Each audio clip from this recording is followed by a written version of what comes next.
ನೋಡಿ question, find the last digit of following numbers. ತುಂಬ easy ಇದು. First 3 power 15, 7 power 126, 7 power 2013, 13 power 37. ಇಲ್ಲಿ ಮಾಡಿದಾಗ ನಾವು ಕೈಟ್ ಕೊಟ್ಟಿವಿ. ಫಸ್ಟ್ ಒನ್ ಮಾಡೋಣ. ನಾನು ನಿಮಗೆ ಒಂದು ಹೇಳ್ಕೊಡ್ತೀನಿ ನೋಡಿ. 3 ಪವರ್ ಬಂದಾಗ 3 ಪವರ್ 4 ತಗೊಳ್ಳಿ ಸ್ಟಾರ್ಟಿಂಗು. 7 ಪವರ್ ಬಂದಾಗ ಫಸ್ಟ್ ಸ್ಟಾರ್ಟಿಂಗ್ 7 ಸ್ಕ್ವೇರ್ ತಗೊಳ್ಳಿ, ಆಮೇಲೆ ಹೋಲ್ ಸ್ಕ್ವೇರ್ ತಗೊಳ್ಳಿ. ಇದಕ್ಕೂ 7 ಸ್ಕ್ವೇರಿಂದ ಸ್ಟಾರ್ಟ್ ಮಾಡಿ, ಆಮೇಲೆ ಹೋಲ್ ಸ್ಕ್ವೇರ್ ಬೋತ್ ಸೈಡ್ ತಗೊಳ್ಳಿ. 13ಗೆ ಬಂದಾಗ ಇದು ಸೇಮು, 13 ಸ್ಕ್ವೇರ್ ತಗೊಳ್ಳಿ, ಆಮೇಲೆ 13 ಪವರ್ 4 ಮಾಡಿ, 13 ಸ್ಕ್ವೇರ್ ಆಮೇಲೆ ಹೋಲ್ ಸ್ಕ್ವೇರ್. ಸುಮ್ಮನೆ ಟ್ರಿಕ್ ಹೇಳಿದ್ದು ಅಷ್ಟೇ. ಈಗ ನೋಡಿ, ಫಸ್ಟ್ ಸ್ಟಾರ್ಟ್ ಮಾಡೋದು ಯಾವ ಥರ. ಫಸ್ಟ್ ಏನು ಮಾಡಿ, 3 ಪವರ್ 4 ತಗೊಳ್ಳೋಣ. ನೋಡಿ ಲಾಸ್ಟ್ ಡಿಜಿಟ್ ಫಸ್ಟು 3 ಪವರ್ ಏನಿದೆ ಲಾಸ್ಟ್ ಡಿಜಿಟಲ್ಲಿ ಪ್ರಾಬ್ಲಮಲ್ಲಿ 3 ಪವರ್ ಬಂದಾಗ 3 ಪವರ್ 4 ತೊಗೊಳ್ಳಿ. ಯಾಕಂದರೆ ಈಗ ನೋಡಿ 3 ಪವರ್ ಎಕ್ಸ್ ತೊಗೋತೀರ ಅಂದ್ಕೊಳ್ಳಿ. 1 ಕೊಟ್ಟಾಗ 3, 2 ಕೊಟ್ಟಾಗ 9, 3 ಕೊಟ್ಟಾಗ 27. 27 ಅಂದರೆ ಲಾಸ್ಟ್ ನಂಬರ್ ಯಾವುದು? 7. ಅರ್ಥ ಆಗ್ತಿದೆ? ಲಾಸ್ಟ್ ಡಿಜಿಟ್ ಬಂದು 7. 4 ಕೊಟ್ಟಾಗ 81, ಲಾಸ್ಟ್ ಡಿಜಿಟ್ ಬಂದು 1. ಅದಕ್ಕೋಸ್ಕರ 3 ಪವರ್ 4 ತೊಗೋಬೇಕು. ಇಲ್ಲೇನು ಬರ್ಕೋಬೇಕು? 3 ಪವರ್ 4 ಈಸ್ ಎಷ್ಟು? 3 ಪವರ್ 4 ಅಂದರೆ ಇದು ಸೊಲ್ಯೂಷನ್. ಫಸ್ಟ್ ಒಂದು ನೀಟಾಗಿ ನೋಡ್ಕೊಳ್ಳಿ. 3 ಪವರ್ 4 ಅಂದರೆ 81. 81 ಅಂದರೆ ಈಸ್ ಕಾಂಗ್ರುಯೆಂಟು 1 ಮಾಡಿ 10. ಅಂದರೆ ರಿಮೈಂಡ್ರ್ ಬಂದು 1 ಮಾಡಿ 10 ತೊಗೊಂಡಾಗ. ಗೊತ್ತಾಗ್ತಿದೆಯಾ? ಈಗ ನೋಡಿ 3 ಪವರ್ 4 ತೊಗೊಂಡಾದ್ಮೇಲೆ ಈಗ ಬೇಕಾಗಿರೋದು 15. 15/4 ಮಾಡಿ. 15/4 ರಫ್ ವರ್ಕ್ ಇದು. 15/4 ಅಂದರೆ ಎಷ್ಟು ಬರುತ್ತೆ? 3.7 ಅಂದರೆ 3 ಬರುತ್ತೆ. ಈ 3ನ ಪವರ್ ಬೋತ್ ಸೈಡ್ ತಗೊಳ್ಳಿ. 3 power 4 whole power 3 is congruent ಇಲ್ಲಿ 1 ಪವರ್ 3 ಮಾಡಿ 10. ಇಲ್ಲಿ A power M whole power N ಅಂದರೆ ನಮ್ಮ ಇಟ್ಕೊಳ್ಳಿ. A power M whole power N ಅಂದರೆ A power M into N.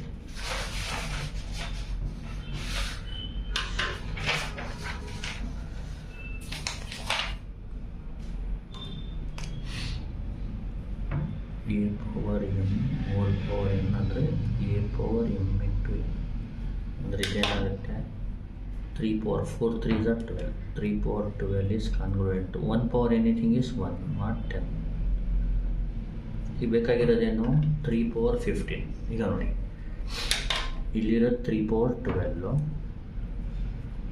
Multiply with 3 power 3 ಮಾಡಿದ್ರೆ ನಿಮಗೆ 3 ಪವರ್ ಬೇಸ್ ಸೇಮ್ ಇದ್ದರೆ ಪವರ್ ಆ್ಯಡ್ ಮಾಡಿದ್ರೆ 12 + 3 is 15 ಆಗುತ್ತೆ. ಅರ್ಥ ಆಗ್ತಿದೆ? ಅದಕ್ಕೆ ಫಸ್ಟು 3 ಪವರ್ 12 ಆದಮೇಲೆ 3 ಪವರ್ 3ಗೂ ಮಾಡ್ಕೋಬೇಕು. ಆಲ್ಸೋ ಅಂತ ಬರೋಣ ಇಲ್ಲಿ. ಆಲ್ಸೋ 3 ಪವರ್ 3 ಅಂದ್ರೇನು? 3 ಪವರ್ 3 ಈಸ್ ಈಕ್ವಲ್ ಟು 27. ಅಂದರೆ ಇಲ್ಲಿ ನಿಮಗೆ ಲಾಸ್ಟ್ ನಂಬರ್ ಯಾವುದು? 7 ಮಾಡಿ 10. ಇಲ್ಲಿ ರಿಮೈಂಡ್ರ್ ಬಂದು 10 ಇಂದ ಡಿವೈಡ್ ಮಾಡಿದಾಗ ಲಾಸ್ಟ್ ನಂಬರ್ ಏನಿರುತ್ತೆ ಅದೇ ರಿಮೈಂಡರ್ ಆಗೋದು. ಈಗ ಅಂದರೆ therefore 3 power 3 is congruent to 7 ಮಾಡಿ 10. ಗೊತ್ತಾಗ್ತಿದೆಯಾ? ಈಗ ಇದೆರಡನ್ನೂ ಮಲ್ಟಿಪ್ಲೈ ಮಾಡ್ಕೊಳ್ಳಿ. ಹೆನ್ಸ್ ಇದನ್ನ ಮಲ್ಟಿಪ್ಲೈ ಮಾಡಿ. 3 ಪವರ್ 12 ಇಂಟು 3 ಪವರ್ 3 ಇಲ್ಲಿ 1 ಇಂಟು 7 ಮಾಡಿ 10. ಈಗ ನೋಡಿ ಈಗ 3 ಪವರ್ 12 + 3 ಎಷ್ಟು? 15 ಈಸ್ ಕಾಂಗ್ರುಯೆಂಟ್ 1 ಇಂಟು 7 ಅಂದ್ರೇನು? 7 ಮಾಡಿ 10. ಮುಗೀತಿಷ್ಟ. 3 power 15 is 7 congruent to mod 10. Therefore, the last digit is therefore the last digit is 7. ಫಸ್ಟ್ದು answer ಮುಗೀತು. The last digit of 3 power 15 is 7. ಈಗ ಸೆಕೆಂಡ್ ಪ್ರಾಬ್ಲಮ್ ಮಾಡೋಣ. ನೋಡಿ ಇಲ್ಲೇನಿದೆ, ಸೇಮ್ ಪ್ರೊಸೀಜರ್ ಫಾಲೋ ಮಾಡಿ. 7 ಪವರ್ ಬಂದಾಗ last ಡಿಜಿಟ್ಗೆ 7 ಸ್ಕ್ವೇರಿಂದ start ಮಾಡಿ. 7 power 126. Reason ಏನಕ್ಕೆ ಅಂದರೆ ಇದು 3 power 4 ಮಾಡೋದು. ಲಾಸ್ಟ್ ನಂಬರ್ 3 power 4 ಮಾಡಿದಾಗ 81 ಬರುತ್ತೆ, ಲಾಸ್ಟ್ ನಂಬರ್ 1. ಇದು 7 ಸ್ಕ್ವೇರ್ ಯಾಕೆ ನಾನು ಹೇಳ್ತೀನಿ, ಸ್ಟಾರ್ಟ್ ಮಾಡ್ತೀನಿ ನೋಡಿ. Second question, find the last number of last digit of 7 power 126. ಮಾಡೋದು ಯಾವ ಥರ ನೋಡ್ಕೊಳ್ಳಿ. ಫಸ್ಟ್ 7 ಸ್ಕ್ವೇರ್ ಮಾಡೋಣ. 7 ಸ್ಕ್ವೇರ್ದು ಆನ್ಸರ್ ಎಷ್ಟು?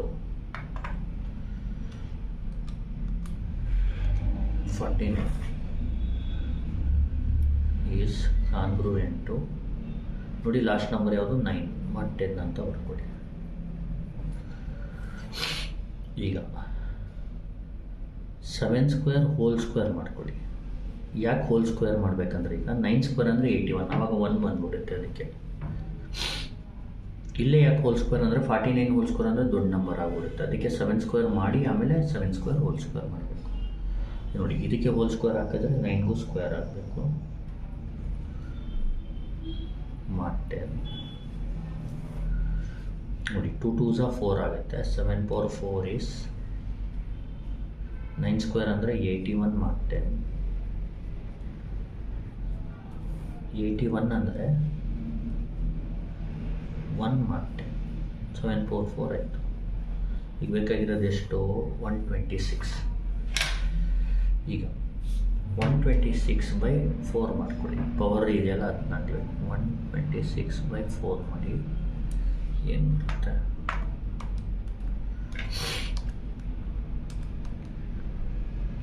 31.5. ಈ 31 ಇಂದ ರೈಸ್ ಮಾಡಿ ಪವರ್ನ. 7 power 4 whole power 31 is congruent to 1 power 31 ಮಾಡಿ 10. ಈಗ ಇದನ್ನ ಮಲ್ಟಿಪ್ಲೈ ಮಾಡಿ. 7 power a power m whole power ಏನಂದರೆ m ಇಂಟು m. 4 ಇಂಟು 31 ಮಾಡಿ. 4 into 31 is 124. 7 power 124 is congruent to 1 power anything is 1 mark 10. ಈಗ ಬೇಕಾಗಿರೋದು 7 power 126. ಈಗ ನೋಡಿ 7 power 124 into 7 power 2 is 7 power 124 plus 2 ಅಂದರೆ 7 power 126 ಆಗುತ್ತೆ. ಕರೆಕ್ಟ್ ಅಲ್ವಾ? ಅಂದರೆ ಇದು ಮಾಡಾಯಿತು. ಈಗ ಇದನ್ನ ಮಾಡ್ಕೊಳ್ಳಿ. ಇಲ್ಲೇನು ಮಾಡಿ, ಆಲ್ಸೋ ಅಂತ ಬರೆದು 7 ಸ್ಕ್ವೇರ್ ಅಂದ್ರೇನು 49 ಆಲ್ರೆಡಿ ಮಾಡಿದ್ದೀವಿ, ಆದರೆ ಇನ್ನೊಂದು ಸತಿ ಮಾಡ್ಬಿಡ್ತೀನಿ. 9 ಮಾಡಿ 10. therefore 7 square is congruent to 9 ಮಾಡಿ 10. ಆಮೇಲೆ ಹೆನ್ಸ್ ಅಂತ ಬರೆದು ಇದನ್ನ ಮಲ್ಟಿಪ್ಲೈ ಮಾಡಿ. 7 ಪವರ್ 124. ಈಗ ನೋಡಿ 7 ಸ್ಕ್ವೇರ್ ಅಂದರೆ 49. ಲಾಸ್ಟ್ ನಂಬರ್ ಯಾವುದು? 9 ಮಾಡಿ 10. 7 ಸ್ಕ್ವೇರ್ ಈಸ್ ಕಾನ್ಗ್ರುಯೆಂಟ್ ಟು 9 ಮಾಡಿ 10 ಡೈರೆಕ್ಟಾಗಿ ಬರುತ್ತೆ. ಇದು ಮಲ್ಟಿಪ್ಲೈ ಮಾಡಿ. 7 power 124 into 7 square is equal to is congruent to 1 into 9 ಮಾಡಿ 10. ಈಗ ನೋಡಿ 7 ಪವರ್ ಏನಾಯಿತು? 124 ಪ್ಲಸ್ 2 ಅಂದರೆ 126 is congruent to 1 into 9 ಅಂದರೆ 9 ಮಾಡಿ 10. ಅಂದರೆ the last digit of final answer. therefore last digit of 7 power 126 is last digit of 7 power 126 is 9. ಮುಗೀತು. ಈಗ ನೆಕ್ಸ್ಟು 7 ಪವರ್ 2013. ಈಗ ಮೂರನೇ ಕ್ವಶನ್ನು. ಇದು ಆಯಿತು, ಇದಾಯಿತು. ಈಗ ಮೂರನೇದು ಮಾಡೋಣ. 7 ಪವರ್ 2013 ಇದನ್ನ ಮಾಡೋದು ಯಾವ ಥರ ನೋಡಿ. ಮೂರನೇದು ಸೇಮ್ ಪ್ರೊಸೀಜರ್. ಫಸ್ಟು 7 ಅಂತ ಬಂದರೆ 7 ಸ್ಕ್ವೇರ್ ಮಾಡ್ಕೋಬೇಕು. ಈಗ 7 ಸ್ಕ್ವೇರ್ ಏನು 49. 49 is congruent to 9 mod 10. 7 square whole square ಮಾಡ್ಕೊಳ್ಳಿ is congruent to 9 square mod 10. 7 square whole square ಅಂದರೆ 7 power 4 is congruent to 9 square ಅಂದರೆ 81 mod 10. ಈಗ 2013 ಇರೋದರಿಂದ 2013 ಡಿವೈಡ್ ಬೈ 4 ಮಾಡಿ. ಫಸ್ಟ್ 7 power 4 ಅಂದರೆ ಇಲ್ಲಿ ರಿಮೈಂಡರ್ ಏನು 1 ಲಾಸ್ಟ್ ನಂಬರ್ ಬಂದಿದೆ ಸಾಕು. ಡಿವೈಡ್ ಬೈ 10 ಮಾಡಿದ್ರೆ ರಿಮೈಂಡರ್ 1 ಬರುತ್ತೆ. ಬೇಕಾದ್ರೆ ನೋಡಿ 81 ಬೈ 10 ಮಾಡಿದ್ರೆ ಎಷ್ಟು ಬರುತ್ತೆ 8.1 ಮೈನಸ್ 8 ಇಂಟು 10 ಮಾಡಿದ್ರೆ ರಿಮೈಂಡರ್ ಏನು ಬರುತ್ತೆ 1 ಬರುತ್ತೆ. ಅದಕ್ಕೆ ಲಾಸ್ಟ್ ನಂಬರ್ ಏನಿರುತ್ತೆ ಅದೇ ಬರುತ್ತೆ. ಇದು 7 power 4 ಈಸ್ 1 mod 10. ಈಗೇನು ಮಾಡಿ 2013 ಡಿವೈಡ್ ಬೈ 4 ಮಾಡಿ. ಯಾಕಂದರೆ 7 power 2013 ಬೇಕು. ಅದಕ್ಕೆ ಈ ಪವರ್ ಏನಿರುತ್ತೆ ಅದರಿಂದ ಡಿವೈಡ್ ಮಾಡಿ. 2013 ಡಿವೈಡ್ ಬೈ 4 ಈಸ್ 503.25. 503.25 ಕರೆಕ್ಟ್ ಅಲ್ವಾ? ಇಲ್ಲೇನು ಮಾಡಬೇಕು 503 ಇದೆಯಲ್ಲ ಅದನ್ನ ಪವರ್ ತಗೋಬೇಕು. 7 power 503 is congruent to 1 power 503 mod 10. ನೋಡಿ 4 ಇಂಟು 503 ಮಾಡ್ತೀವಿ. 4 ಇಂಟು 503 ಎಷ್ಟು 4 ಇಂಟು 503 ಒಂದು 2012 ಆಗುತ್ತೆ. 7 power 2012 is congruent to 1 power anything is 1 mod 10. ಈಗ ನಮಗೆ ಬೇಕಾಗಿರೋದೇನು 2013. ಈಗ ನೋಡಿ 7 power 2012 ಇಂಟು 7 power 1 ಅಂದರೆ 7 ಅಲ್ವಾ? 7 power 2012 ಪ್ಲಸ್ 1 ಅಂದರೆ 2013 ಆಗುತ್ತೆ. ಅದಕ್ಕೆ ಇದಾಯಿತು. ಈಗ ಇದನ್ನ ಮಾಡ್ಕೋಬೇಕು. ನೋಡಿ ಆಲ್ಸೋ ಅಂತ ಬರ್ಬೋದು. 7 ಈಸ್ ಇದು ನೋಡಿ 7 ಬರುತ್ತೆ mod 10. 7ಗೆ ರಿಮೈಂಡರ್ 7 ಇಟ್ಕೊಡಿ. 3ಗೆ ರಿಮೈಂಡರ್ 3 ಗೊತ್ತಾಗ್ತಿದೆಯಾ? 10ಗಿಂತ ಕಡಿಮೆ ಇದ್ದರೆ ಅದೇ ರಿಮೈಂಡರ್. ಈಗ ಇದನ್ನ ಮಲ್ಟಿಪ್ಲೈ ಮಾಡ್ಕೊಳ್ಳಿ. Hence 7 into 2012 into 7 is congruent to 1 into 7 mod 10.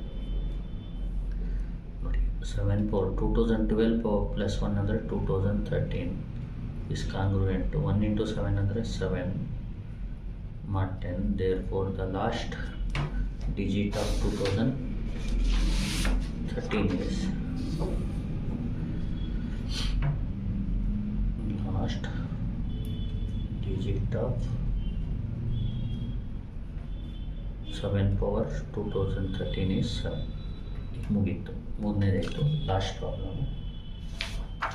13 power 37 same procedure 7 ಮಾಡಿದ್ರಲ್ಲ ಆ ಥರನೇ 13 ಸ್ಕ್ವೇರಿಂದ ಸ್ಟಾರ್ಟ್ ಮಾಡಿ.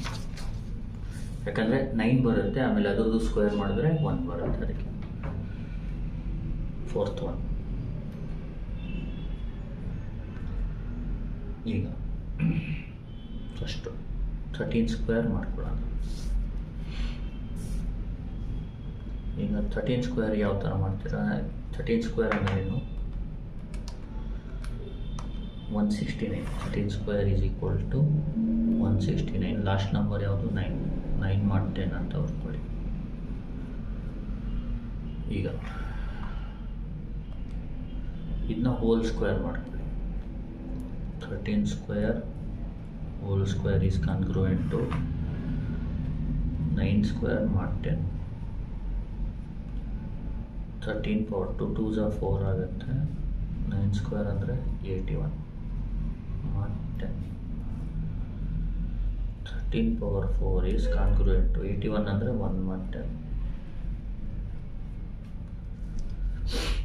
ಈಗ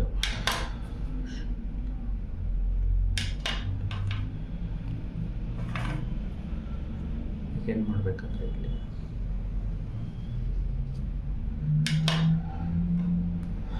13 ಪವರ್ ಏನಿರೋದು 37 ಇರೋದು, ಅದಕ್ಕೆ 37/4 ಮಾಡಿ.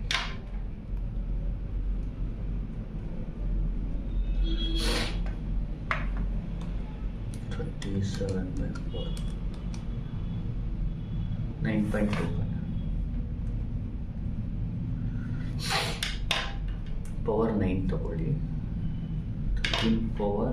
13 power 4 whole power 9 is congruent to 1 power 9 mod 10.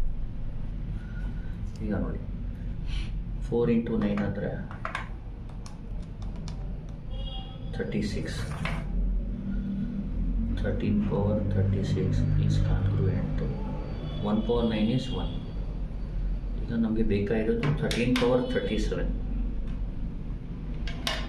13 power 37 ಹೆಂಗೆ ಬರುತ್ತೆ ಹೇಳಿ? 13 ಪವರ್ 36 into 13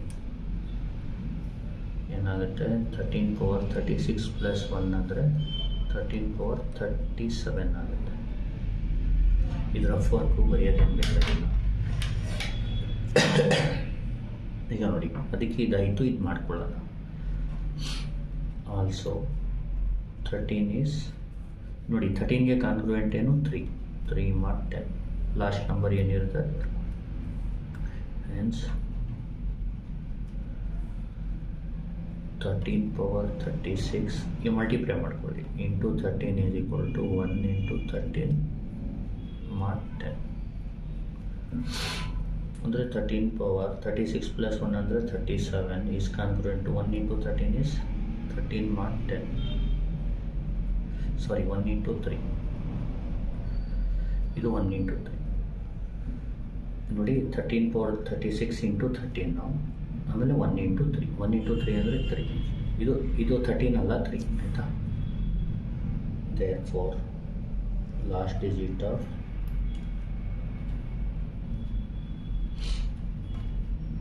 13 power 37 is 3.